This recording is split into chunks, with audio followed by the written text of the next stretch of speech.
What's up, guys? You know who it is. Khaos back again with another one. Got some temporary door pods for a 91 Silverado from one of my homeboys. This is the one we started yesterday. We just painted it. My shadow was in the way, but this is the one we painted yesterday. We put a gloss black down. I have still wet sanded with some 400 grit. Looks horrible because it was really windy yesterday.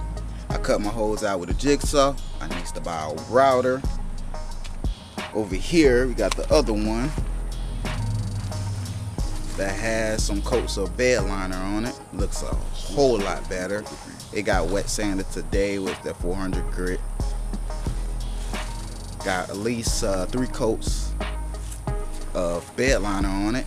Looks really good. Like I said, this is some temporary setup. He's gonna have a 5 1/4, a 4-inch right there, and a 3 right here.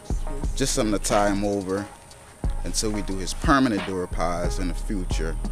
He just said he wanted to try it out first. So I was like, man, it ain't nothing. We can do that in about a day. Yeah, a day turned into a couple of weeks. So we're like on week 2 of this project right now. Use the Rust-Oleum undercoat right here. Love Rust-Oleum. This is actually some cheap Walmart spray paint, so I didn't really care about wasting that. That's just a quick look into what I've been working on. I still got to do his sub and bass amp and wiring and all of that good stuff. And I'm gonna take you guys along for the ride of this project. I think we're gonna call it Project Salvage, because a lot of the products and things we're using for this build is pretty much stuff he had already and didn't know if it worked. If you saw my virtual reality amp Barnyard Find video, that's where I got it from. We was looking through some of his older stuff. He got older amps and stuff that I need to bring my power supply and test out. Some of it works, some of it don't. Some of it don't even have harnesses. So just trying to salvage. This is something quick because he borrows the truck with his father, so nothing's really permanent because his dad might not like all that extra bass and all that extra stuff. Shout out to everybody who's been working this winter on their summer builds and spring builds for sure. And I'm over here like, I ain't even loud, I ain't even started yet. I definitely make an update video about Kaye, my Silverado. Chevy gang is deep.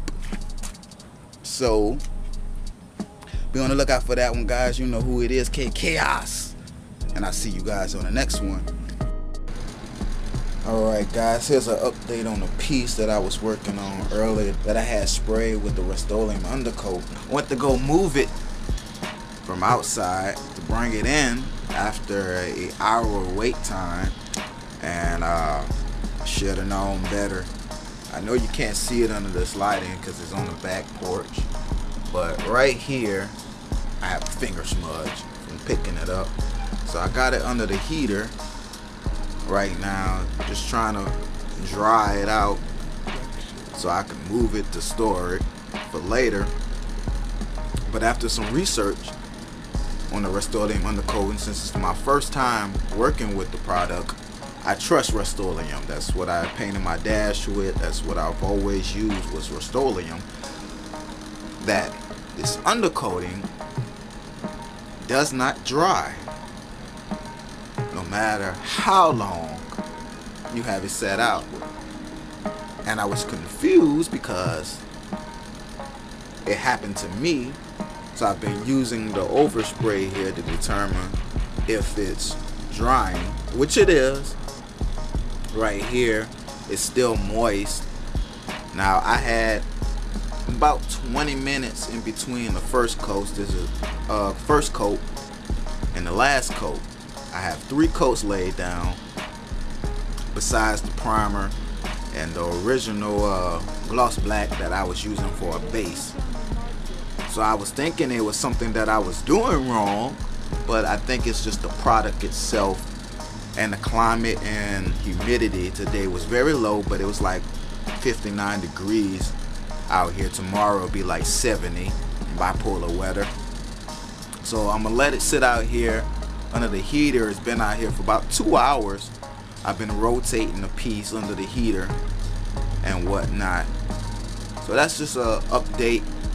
So possibly when I paint the other piece, if this dries and I don't have to sand it back down and all that good stuff, this dries and I go to work on this other piece, I'm gonna let the first coat dry a little bit longer than 20 minutes. I'm gonna go for about an hour and whatnot, and then I'm gonna do the second coat, let that dry for an hour, and finally third coat. Even though I know my coats were already dry to the touch, I was reading on the can that this would stay kind of tacky, and I had that result on my first and second coats, and I was treating it like a regular spray can spray paint with the 15 minutes in between coats, even though the can say 1 to 2 minutes between coats. So that's just a little update on this piece. Like I said, I know you can't see under this horrible lighting, but there you go. It still looks good, and most likely I'll try to touch that piece up if it dries. Just sand that edge back down and lay a couple coats back on it. So there you have it.